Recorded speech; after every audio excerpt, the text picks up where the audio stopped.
Very good afternoon to you. It's Matt Chorley here on Times Radio. Callum MacDonald is keeping an eye on what is happening with Boris Johnson at the COVID-19 inquiry. It was a busy old day of news here. We'll keep across everything that's happening there for you. In a moment, though, we'll bring you PMQs Unpacked live. Rishi Sunak and Keir Starmer. Will Boris Johnson's evidence come up? We'll find out. But first, let's take a look at the headlines this lunchtime. And Boris Johnson said the arguments against an earlier lockdown in March 2020 had a big effect on him, including the idea of the public getting fatigue. The former Prime Minister has been before the COVID inquiry for a couple of hours and said sorry for the pain and loss caused. He said mistakes were made, but his government did its level best. We may have made mistakes. I don't want to try to anticipate the discussion, which I'm sure we will get into, about the timings of MPIs, of lockdowns. Inevitably, we got some things wrong. In other news, hospitals in southern Gaza say they've run out of floor space to treat people as Israel continues its bombardment of the territory. Israel says its forces are now in the heart of the southern city of Khan Yunis, where they're searching for Hamas fighters. Home Office Minister Chris Philp has told Times Radio the new treaty with Rwanda addresses concerns that the Supreme Court raised last month when they deemed the policy unlawful. It will have to go through Parliament, possibly starting this week. The former Home Secretary, Lara Spirit, due to make a personal statement to the House of Commons, which is expected to include criticism of the government's approach to illegal migration. We're expecting that around 2:30 now this afternoon. Train drivers who are members of the ASLEF union have walked out, affecting train travel in the south of England. ASLEF wants an improved pay offer on the one made earlier this year of 8% over 2 years. We'll have more news in an hour. But now, live on Times Radio and on the Times Radio YouTube channel, it's time for this. PMQs Unpacked on Times Radio. Unpacking the politics and cutting through the crossfire. Order, order. I call Matt Chorley and Tim Shipman. Here we are again then, and, well, it's all gone wrong. Lindsay Hoyle there in the jingle. He's not going to be joining us for PMQs because he's got COVID. Tim Shipman there in the jingle. He's not going to be joining us because he's stuck in traffic thanks to the train strike. He got into a cab. If only there was some way that someone who works for a national news organisation could have been aware that there's a train strike happening. But it doesn't matter. None of that matters because we've got... Well, not even an understudy. An upgrade. We've had an upgrade. Red Box editor Lara Spirit is here. Lara, how are you? I'm well, thanks. How are you? I'm very good. I'm very good. So you're not doing the best of the rest. You're doing the best of the best. The best of the best. Yeah. So you don't like the best of the rest? I know I like the best of the rest, but it's nice to have you here doing last week it was a job of two men, Giles Cowan and Tim Shipman, but you're going to do it all yourself. Which I think is marvellous. We've obviously been watching Boris Johnson giving evidence to the COVID inquiry today. What do you think Keir Starmer will do? Does he lean into it, think it was the only story in town, or does he go on something else? I don't think he'll go for the COVID inquiry today in the main thrust of his questions to Rishi Sunak. I know that some of Starmer's advisors have been under some pressure to go on this question of the COVID inquiry for quite some time. They are reluctant to do so. I think it's very likely they go on migration and particularly on Rwanda today. This is something that, of course, they fought over just last week. But I think this is something that Keir is feeling increasingly confident on when it comes to these questions. And actually, I can imagine it being a relatively similar session to the one that we saw last week. Oh, good. The other thing that's happening a bit later on, Lara Spirit, former Home Secretary, of course, due to give evidence to... due to make a personal statement. Everyone's giving evidence. Due to make a personal statement. Like when you apply for your universities of choice. Yeah, exactly. Yeah. I'm a team player. I work well as part of a team or my own, depending on the situation. I like reading and socialising. She's due to make a personal statement to the Commons. Which is sort of, normally you would make this when you resigned from the cabinet a bit sooner, but she instead fired off that extraordinary letter, the non-resignation letter. I know you were getting a bit upset about this because it wasn't a resignation letter. Calling it a resignation she was letter. Fired. So she's now going to make a non-resignation statement. A non-resignation statement, and it's definitely, I think, not going to be as powerful as it would have been in circumstances where she had kept a vow of silence up until this point. But I actually think her public interventions since being sacked have been too numerous to count. I don't know if you can imagine how many there are, but we've had lists of plans and interviews and number of posts on Twitter about what she would be doing differently and why her plans and recommendations weren't heeded by Rishi Sunak. Of course, she stood up just last week at that Spectator dinner that I was watching and blamed the Prime Minister specifically and explicitly for, in her view, failing to deliver on net migration pledges. So now we've actually had the announcement on Monday. You might have forgotten it because we've been speaking about basically, Rwanda and the COVID inquiry since. But I think her response on that will be interesting to hear, even despite her many comments on this subject and others since leaving.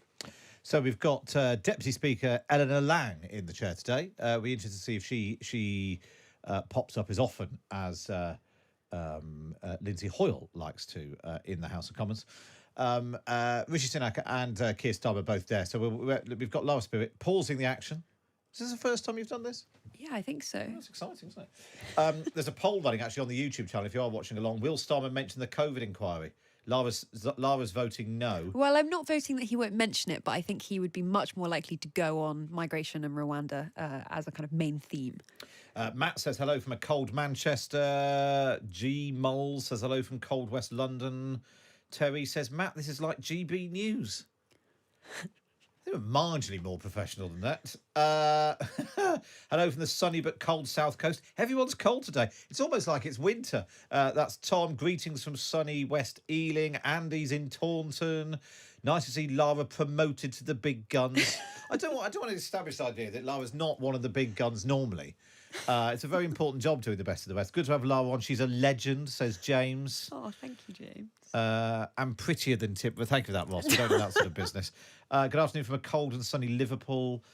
Excuse me, Chris says, Suella getting lots of PR advice on someone to keep her front of mind rather than vanishing into backbenches. I would say if that was the case, I don't know if I'd make my personal statement today in the middle of... It is a particularly busy day to try and have an impact, but she hasn't really been that effective so far in being able to do it, so it's not massively surprising that she hasn't chosen to do it at a kind of more impactful time, is it? And what are you actually expecting in terms of the what's happening with Rwanda? So we're not actually expecting anything from the government today, but it might come tomorrow? So Downing Street are hoping to publish the emergency legislation by the end of Thursday, but I think there are plenty of caveats there about Rishi Sunak wanting to get it right. As we often hear from Number 10, that he'll take his time if it's not ready. He's under a lot of pressure, I think, from the New Conservatives and those on the right of the party who are still holding out some slim hope that he might well choose the full fat option, despite what we read in the Times this morning about him having made up his mind that he won't. Well, not that you've noticed, they were slightly padding. For some reason, at the beginning of PMQs today, they've had... normally we have one backbench question. We've had Michael Fabricant, Sarah Champion and Caroline Ansell have all asked questions so far, which means we're now getting ready for Keir Starmer to get up and make his first question. Angela Rayner and Rachel Reeves sitting either side of him. Let's go live to the House of Commons then. This is Keir Starmer's first question. Thank you, Madam Deputy Speaker, and it's very good to see you in your place, and we wish the Speaker a speedy recovery. This week we lost two giants of the Labour family, and I thank the Prime Minister for his comments. Alistair Darling was a man of unassuming intelligence, warmth and kindness. He brought a calm expertise and, in private, a cutting wit, and devoted his love of his family was ever present. Our thoughts are with Maggie, his wife, Callum, Anna, who he loved so dearly.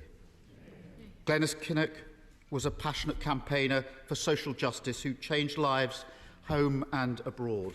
She was a loving and supportive partner and mother, and her death is a huge loss to all of us. We are thinking of Neil, of Stephen, Rachel, and of all the family. Can I also echo the Prime Minister's comments in relation to Lord Douglas Hamilton and in relation to the Hillsborough families? They deserve justice. In a previous capacity, I worked with the families. They waited a very, very long time for the findings, thanks to people in this House, and they've waited a long time for this response, but I'm glad it is now coming. Madam Deputy Speaker, if the purpose of the Rwanda gimmick was to solve a political headache of the Tories' own making, to get people out of the country who they simply couldn't deal with, then it's been a resounding success. After all, they've managed to send 3 Home Secretaries there, an achievement for which the whole country can be grateful. So, apart from members of his own cabinet, how many people has the Prime Minister sent to Rwanda? Well, Madam Deputy Speaker, as I've been clear before, we will do everything it takes. I mean, it's not a bad Mr. joke, Speaker, we will do everything it takes to get this that. scheme working so that we can indeed stop the boats. And that's why this week we have signed a new legally binding treaty with Rwanda, which together with new legislation will address all the concerns that have been raised, because everyone should be in no doubt about our absolute commitment to stop the boats and get flights off. Because, Madam Deputy Speaker, and this is the crucial point that the Honourable Gentleman doesn't understand, deterrence is critical. Even the National Crime Agency have said that you need an effective removals and deterrence agreement if you truly want to break the cycle of tragedy that we see. But what we heard this morning from his own ministers was that they would scrap the scheme even when it is operational and working. Once again, Mr. Speaker, instead of being on the side of the British people, he finds himself on the side of the people smugglers. Well, just picking up on where he ended off, that's quite ballsy, isn't it? On the side of the people smugglers, which is a sort of a line of attack I think they've used previously, but we haven't heard for a while. But you're right, Lara, that he decided to go on Rwanda and not on the COVID. Thank you. I take great pride in that. But yeah, so I think that was. Whoa! Breaking news. Good afternoon. Tim Shipman's here. Thanks for popping in. Well, take your coat off, otherwise you won't for the benefit later. Thank you, Mother. Oh dear, you've broken your headphones now. Oh dear. I've broken myself. Hello, Lara Spirit. While he gathers himself. You've been so missed. No, I mean that completely seriously. No, he hasn't. We've been coping perfectly well without him. So obviously, Keir Starmer kicked off with tributes to Alistair Darling and to Glenys Kinnock, who 2 big Labour names who've died in the last week.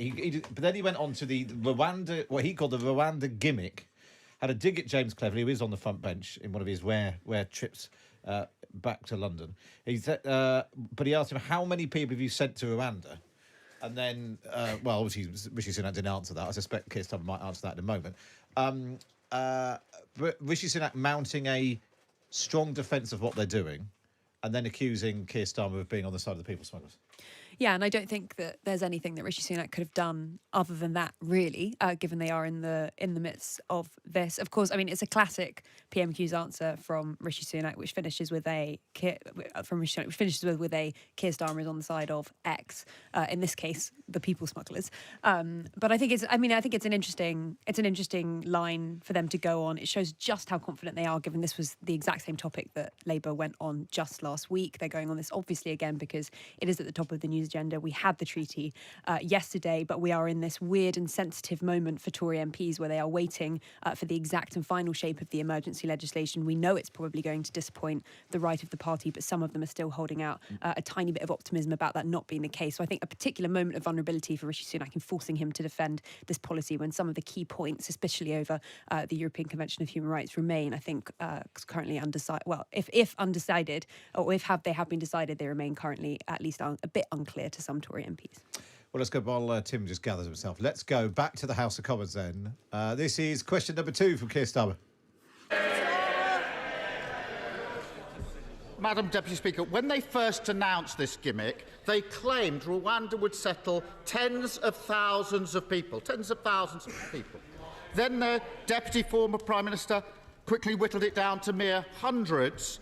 Then the Court of Appeal in June made clear there's housing for just 100. The current number of people sent there remains stubbornly consistent, 0. At the same time, Madam Deputy, Article 19 of the treaty says the parties shall make arrangements for the United Kingdom to resettle a portion of Rwanda's most vulnerable refugees in the United Kingdom. So how many refugees from Rwanda will be coming here to the UK under the treaty? Mr. Speaker, Madam Deputy Speaker, sorry. Order! Prime Minister.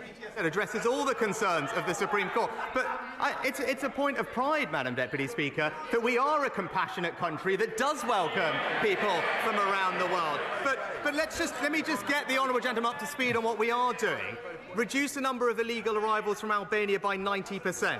Increase the number of illegal working raids by 50%. Because of all the action, we've taken the number of small boat arrivals down by a third, Madam Deputy Speaker. But what is the honourable gentleman's plan?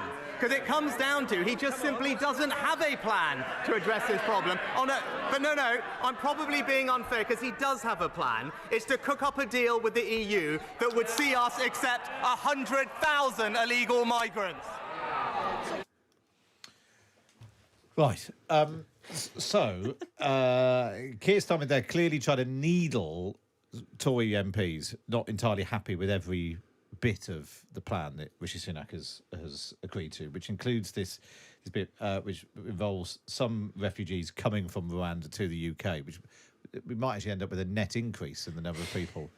I mean, this is the thing with this plan, and I'm frankly amazed that Starmer hasn't been a bit more over this for the previous weeks. We have known for some time that the number of people the Rwandans are going to take is at best in the low to mid hundreds.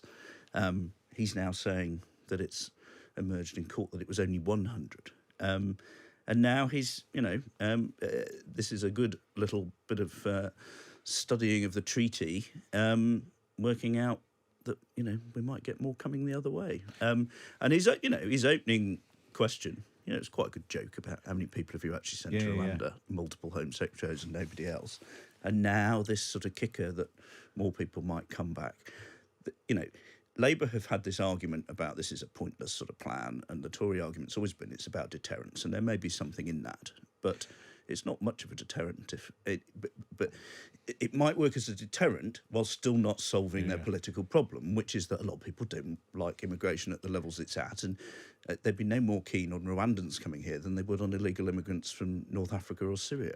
And we got a flavour as well there from Rishi Sunak, Lara, that far from being a deterrent, it actually might be being a distraction from the successes they've had on other areas, like Albania, like the fact that the number of boats coming has actually gone down.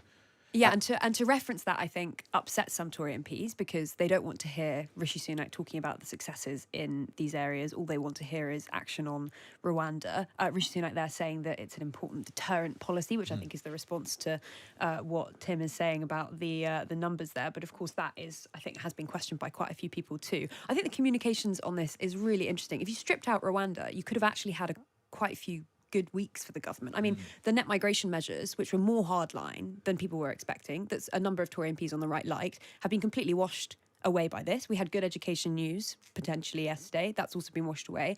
And again, you had last week or the week before, you had the autumn statement. And then following shortly after that, you had those net migration figures, which they didn't have a package of measures to respond to when they knew they were going to have to. So it just seems that on the few measures or moments where actually Rishi Sunak could be capitalising on things that they've been doing or successes that they've had, they have particularly the Rwanda policy, but not just Rwanda, drowning out these issues, because on migration it feels like they haven't been able to announce things as decisively and as this is they should something have. the Tory right likes to do. They set up, this is what we must have, and on this it's all about Rwanda and boats.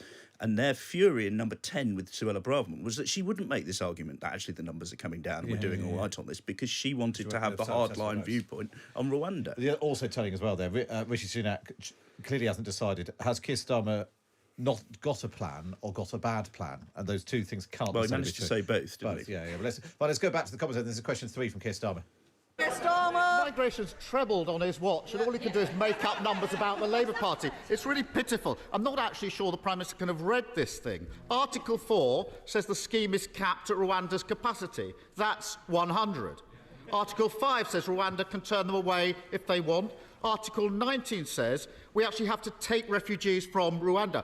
How much did this fantastic deal cost us? Prime Minister! Madam Deputy Speaker, as the Home Secretary was crystal clear about, There is no incremental money. There is no incremental money that has been provided. This about is ensuring that the concerns of the Supreme Court have all been addressed in a legally binding treaty that will allow us to operationalise the scheme. But I'm glad he raised the topic of legal migration, which I agree is absolutely far too high, Madam Deputy Speaker. That's why this week we've outlined a plan bigger than any other government before to reduce the levels of legal migration by £300. It's an incredibly comprehensive plan. So if he cares so much about it, the simple question for him is, does he support the plan? My plan's bigger than your plan, if you have a plan at all. Yeah. Fine. Well, Which you might not, but if you do, mine's bigger. You seem to have spotted some massive holes in my plan A. So why don't we talk about this other thing over here, which I'm slightly more across the detail of. That was a probably bit of like Keir Starmer barrister act, wasn't it? Article 4, Article 5, Article 19. How much does it cost? And the one thing you do know is that Rishi Sunak hasn't just read it. He probably wrote half of it and stared at it in his bedroom at 3 o'clock in the morning, wondering whether it was the right thing to do. Catching the PM out on detail is unusual. But he doesn't seem to have answers on the specific points that are being raised. It's possible he knows the detail, but I hope that no one else would that may spot well it be and the wave case. it around it. Just because I'm slightly conscious of time, because we want to get back to Boris Johnson as well. Let's go back. This is Keir Starmer, question number 4. Madam Deputy Speaker, he clearly hasn't read it. And Annex A says, on top of the 140 million he's already showered on Rwanda, when we send people there under this treaty, we have to pay for their accommodation and their upkeep for 5 years. And that's not all. This morning, a government minister admitted that anyone we send to Rwanda who commits a crime can be returned to us. I'm beginning to see why the Home Secretary said the Rwanda scheme is something to do with bats, I think, wasn't it? What does he first think attracted Mr. Kagame to hundreds of millions of pounds for nothing in return?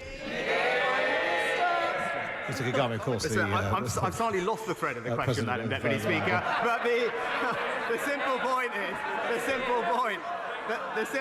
is, there's a simple question here. If you believe in stopping the boats, as we on this side of the House do, you need to have an effective deterrence and returns agreement. It's as simple as that. The honourable gentleman is not interested in stopping the boats, which is why he's not interested in the Rwanda plan. In fact, Madam Deputy Speaker, we know that they don't want to tackle this issue, because even when this government was trying to deport foreign national offenders out of this country, they opposed it. Multiple members of his shadow front bench all signed a letter to me to that effect. But I don't need to tell him that, because he signed it too.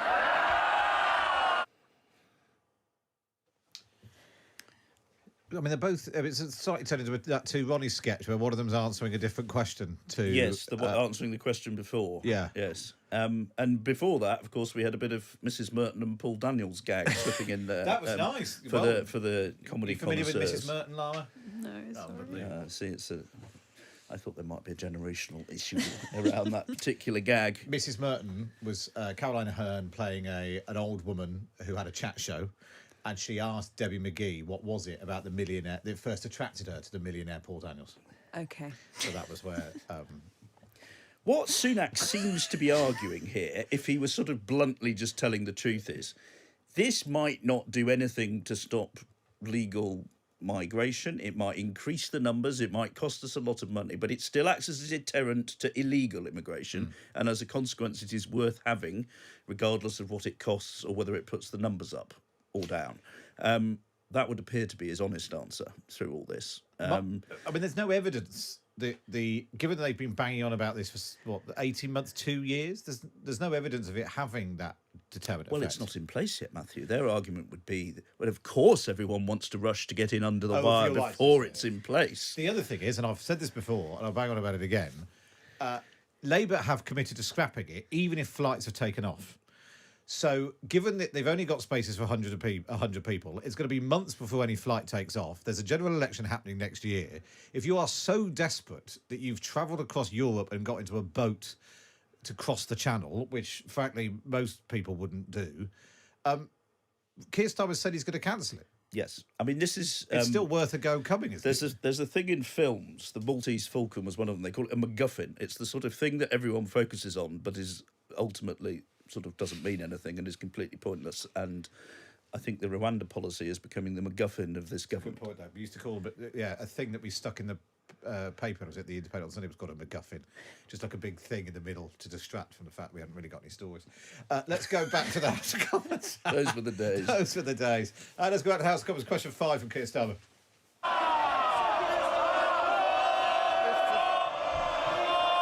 That's cheering for Rishi Sunak, of course. OK, that's enough. That's Deputy Speaker Eleanor Lang, Sir because Keir Starmer. Lindsay Hoyle's got Madam COVID. Deputy Speaker, I would say that this treaty's got more holes in than a Swiss cheese, but I don't want to wind up the Prime Minister by talking about a European country again. Madam Deputy Speaker, you have to give credit to the Rwandan points for government. that. They saw this Prime Minister coming a mile off. You can only imagine their delight, their sheer disbelief, when having already banked £140 million of British taxpayer money without housing a single asylum seeker, the Prime Minister appears again with another offer they can't refuse. A gimmick that will send taxpayers' money to Rwanda, refugees from Rwanda to Britain, and won't stop the boats. There was mention of Margaret Thatcher earlier. How... Madam Deputy Speaker... Keir Starmer, of course, wrote that article about her at the weekend. About Margaret Thatcher at the weekend. There's understandable excitement about the mention of the name. But the House must listen to the Leader of the Opposition, Sir Keir Starmer. Party go from up yours to laws to take our money, Kagame. Oh, dear. I think we need a groanometer. Forget the bell. Mr. Speaker. Madam Deputy Speaker, when it comes to this European thing and Margaret Thatcher, this is the week that the Shadow Foreign Secretary, I think, didn't rule out rejoining the European Union. He can role-play Margaret Thatcher all he wants, but when it comes to Europe, his answer's the same. Yes, yes, yes! That's a better joke. It's a better joke. That's I'm a better afraid. joke. I mean, the initial Starmer sort of joke was quite good, and the Mrs. Merton was passable if you understood it. But yes, if you're talking about more holes than a Swiss cheese, you need to think of a different analogy that's a bit more, got a bit more pep to it. And that was a decent response from Sunak. My God, we've really, take our money, Kagame. I hate to say it, I'll be sending messages after this to the gag writers for the Labour Party. They sort of petered out a bit early today. That's pretty dire, isn't it? Lara, the big question of the day, John Michael White says, does Lara know who Debbie McGee is? No. I did wonder when you put it like that, whether we would... Do you know who Paul Daniels is? No. Right. There we go. Do you know who Rishi Sunak and Keir Starmer are? No, that's just cool. It rings a bell. I can't work out what's gone wrong. Keir Starmer was having a good outing. He was. I mean, It's like he got one group of people to write the first 3 questions. It is a really interesting testament to the power of jokes in Prime Minister's questions, because when you get them wrong, the energy just completely saps out of your case. Like, this should be, it felt like a real slam dunk session for Starmer. Yeah. It's an issue that last week he had a good showing on. It's Rwanda. It's in the middle of a massive political crisis among Sunak's backbenchers and his authority on this issue. And yet, Starmer bottles these jokes, and you could see Rishi Sunak there visibly more relaxed, and Lammy shouting absolute Growing rubbish to a few seats 5'3". down. But the Literally first swelling. one shows you don't actually need a gag. The opening thing, Starmer sort of was taking, how many Home Secretaries has he sent? How many other people has he sent? It's not really a sort of joke with a punchline. But also, it's just mockery. It's a Keir Starmer gag. It's a barrister's gag. That's what you need, is sort of, you just need to gently mock and make the other guy look ridiculous. And most Prime Ministers can cope with attacks. They don't like being mocked. And Starmer was doing quite well at that at the start. If I might just do a little shout out, though, isn't Eleanor Lang doing well with a sort of understated, mild disapproval and a little bit of knowing humour, rather than sort of standing up and telling everybody that they've been naughty schoolboys all over again? And I think we would all agree that Lindsay Hoyle is less insufferable than John Bercow was, but there's certainly an element of Hoyle wanting to hear his voice every week these days. And I think Eleanor Lang is a breath of fresh air. If you are watching along on the YouTube channel, Stephen says Penny Mordaunt has looked and continues to look utterly miserable throughout all of this. Perhaps it gives a window into how top Tories really feel. So there we are. But let's go back to the House of Commons again. How miserable does Penny Mordaunt look? Is this the last question from Keir Starmer? I mean, nearly as miserable as Angela Rayner and Rachel Reeves looked during the Margaret Thatcher references. They were not happy. Madam Deputy, forget the private jet. He's obviously on a private planet of his own. Oh dear, that's even worse. Daily Mail readers learned this week that the Prime Minister has begun to feel sorry for himself. He's even been heard comparing his plight to his beloved Southampton Football Club. I do think that's a bit harsh, because Saints have been on an 11-game unbeaten run, while, as the song has it, the Prime Minister gets battered everywhere he goes. But if you want the perfect example of how badly the Tories have broken the asylum system, last week the Home Office admitted that 17,000 people in the asylum system... Order! And a Lang again. Sir Keir Starmer. Thank you.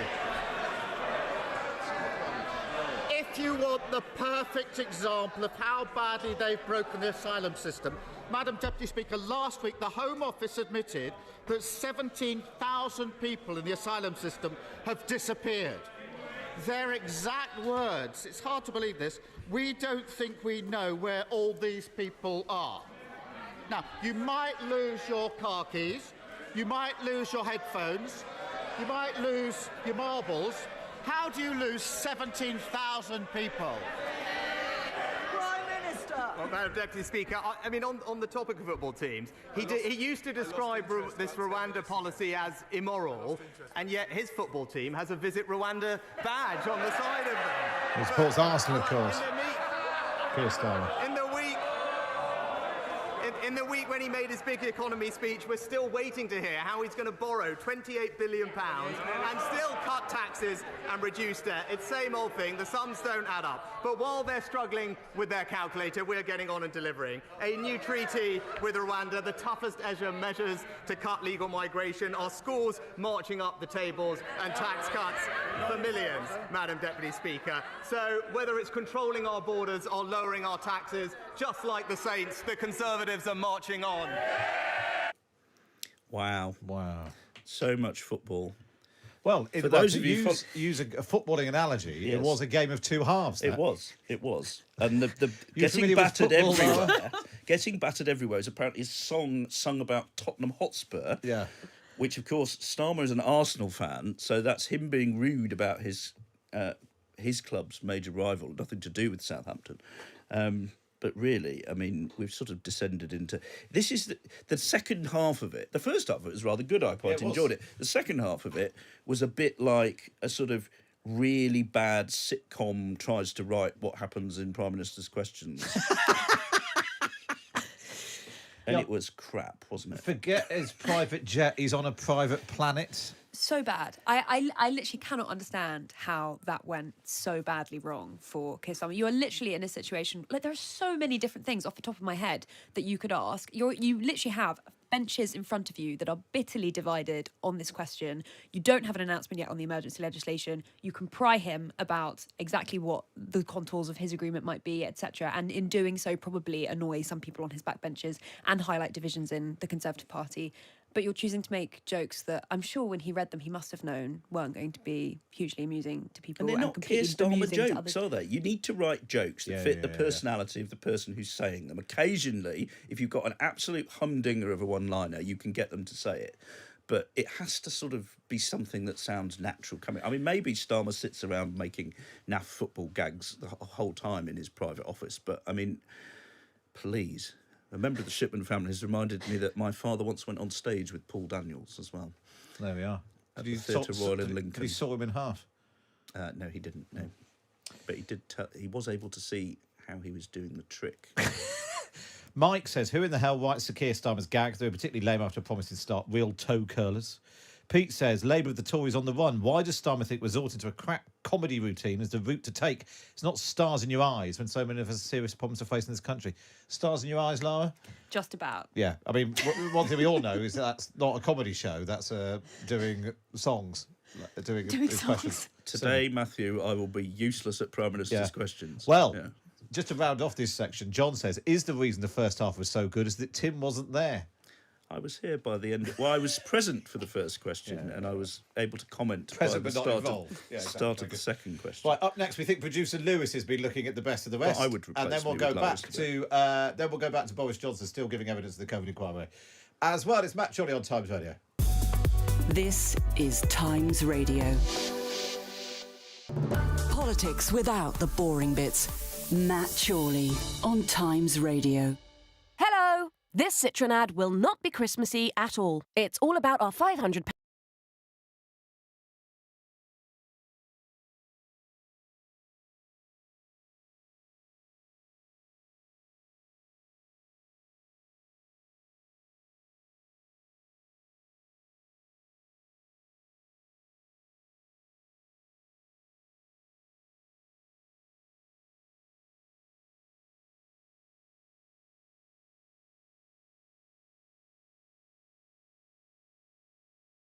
with endless possibilities.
Very good afternoon to you. It's Matt Chorley live on Times Radio and the Times Radio YouTube channel. We've got such a big team today. Tim Shipman's here, Chief Political Commentator of the Sunday Times. Lara Spirit's here, Red Box Editor. We've got producer Lewis keeping an eye on the best of the rest. We've got Callum MacDonald watching Boris Johnson at the COVID inquiry. Lara, now that you're so important, you've delegated this role to producer Lewis. I did not delegate this role. Who are we going to for best of the rest? Well, I'm really pleased to say that Lewis has decided we're going to Stephen Flynn first for best of the rest. In fact, he's the full extent, apparently, of the best of the rest. And it is indeed on the SNP's position on migration, which is very genuinely different, I would say. We're told it gets quite rowdy, so let's find out. Okay. Thank you, Madam Deputy Speaker. Is the Prime Minister worried that he is projected to be the first Conservative Party leader to lose a general election to a fellow Thatcherite? It's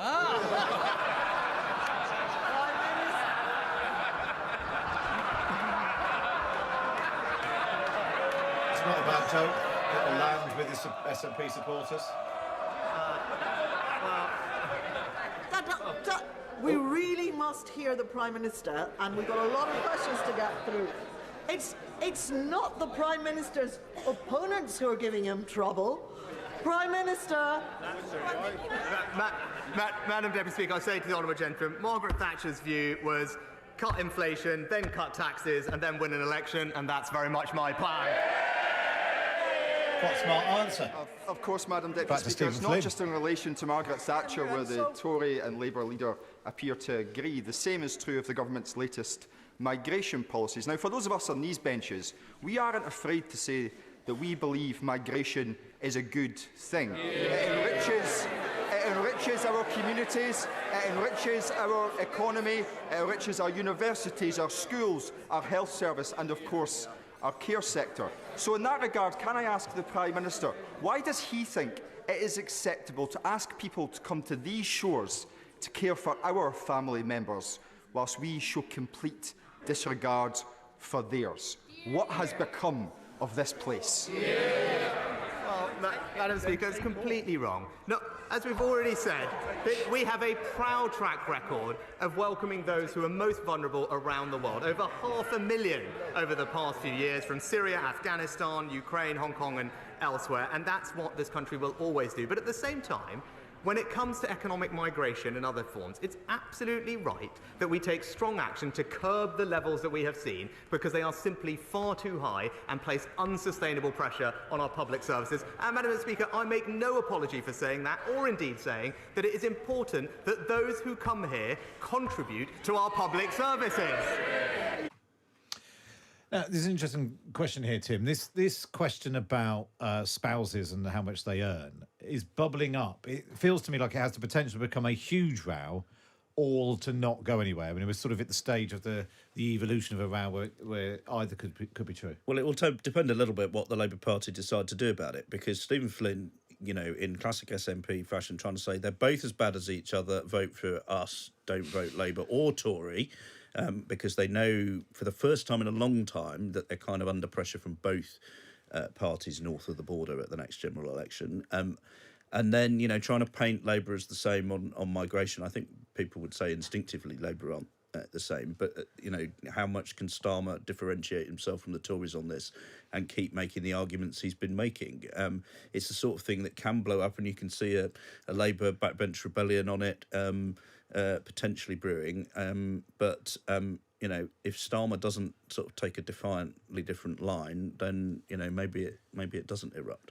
But just a reminder, Lara, of Stephen Flynn's ability to use a single question to skewer both of his political opponents. Yeah, he likes it. And also, he often has the merits of brevity, I think. He's quite good at doing the kind of shorter questions which put people on the spot. So he'll be quite happy with those, I think. But it is interesting on the Labour position. Yvette Cooper, the Shadow Home Secretary, obviously on the radio yesterday, and when she was asked repeatedly about these different proposals, she merely often said, you know, that the Migration Advisory Committee needed to look at all of these in detail. So I think we are notably waiting for Labour to outline exactly what they think on these different points. And at that point, I think it'll be interesting to see which MPs become upset about their response if they do choose to back them. And then Rishi Sunak can decide whether or not Labour has a plan or doesn't have a plan.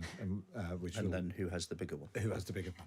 Lovely stuff. But there we are. That brings us to the end of PMQs Unpacked. Thank you, Lara Spirit. Thank you for stepping in to the breach. The Eleanor Lang of Times Radio, it turns out. Tim Shipman. Pithier and more appropriate than the usual fat old bloke.